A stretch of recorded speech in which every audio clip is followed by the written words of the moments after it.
We've told you many times about how the people who run our country are ignoring the threat of China, or in some cases actively assisting its rise because they're getting rich doing it. But what is the reverse like? How do Chinese elites regard our country and the Trump administration? We've got insight into that. It's fascinating. Stay tuned. The Issues special hour. The people who run this country are obsessed with Russia. We hear that every day. Weirdly, they prefer to ignore China, at least in public. In private, they're taking a lot of money from China. But what do China's leaders think about us? Well, it turns out they think a lot about Donald Trump and his tough posture on trade. Are they impressed? Well, we asked Michael Pillsbury.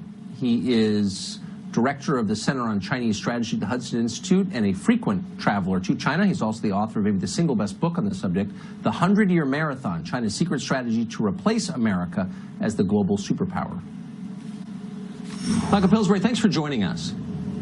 Thank you. There was a surprising piece written by a Chinese expert in the Financial Times recently that described the Chinese leadership's view of Donald Trump. And it came as, I think, something as a surprise if you just follow the news coverage of Trump in this country. It said, essentially, Chinese leadership believes that our president is playing a kind of three-dimensional chess. He's a brilliant tactician, and that they fear he's outflanking them strategically. Do you think that's right?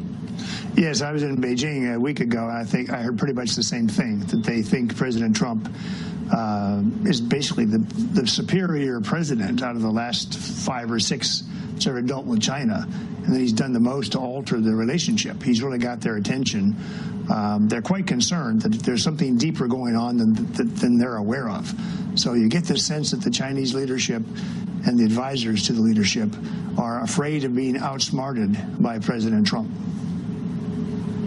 It's a little odd from a non-expert's point of view because it doesn't seem like his posture has been that aggressive. Is it just that he's the only president to fight back at all, or do they think more is coming? Both. I think he's distinguished himself as fighting back at all, number one. Number two, the details and the depth of his allegations in these several White House reports he's released are really quite stunning to the Chinese. He's basically alleging that they stole their way to the top. They've had forcible technology transfers from U.S. companies, these outright stolen technology, and that they sort of have an illegitimate path to be number 2 in the world. That he would say these kinds of things, especially this term he's used in some reports, economic warfare, that China is committing economic warfare against America and other countries. This is really quite astonishing to them. They're used to being, if you will, coddled or spoken politely to. So this is really quite a shock. And it's working, I think. Do they agree with the assessment fundamentally? When you speak to them candidly, do they acknowledge that there is some truth in the president's description of their behavior?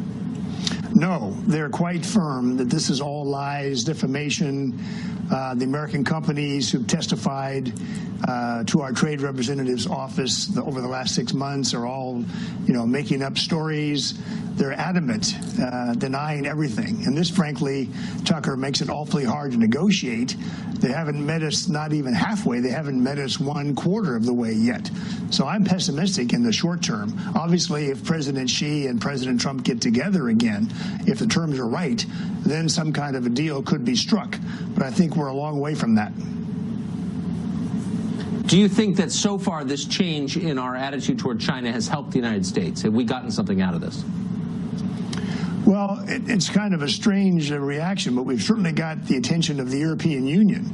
The European Union Commissioner, Mr. Juncker, came here not less than a month ago and now wants to work toward zero subsidies and zero tariffs with the United States.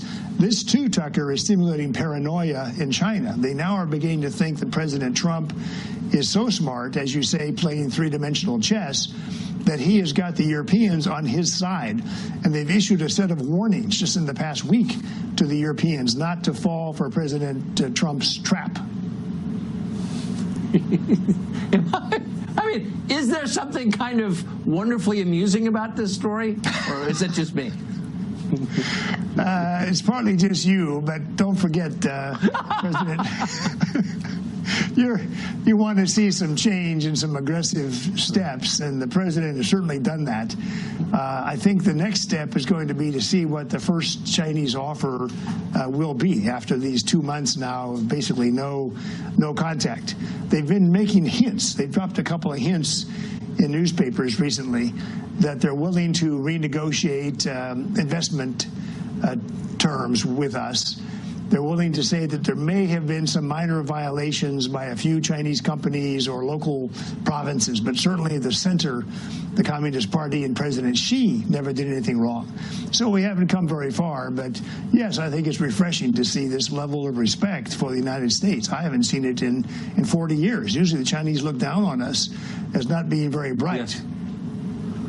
And for good reason. Michael Pillsbury, thank you for that perspective. It's great. Thanks, Tucker.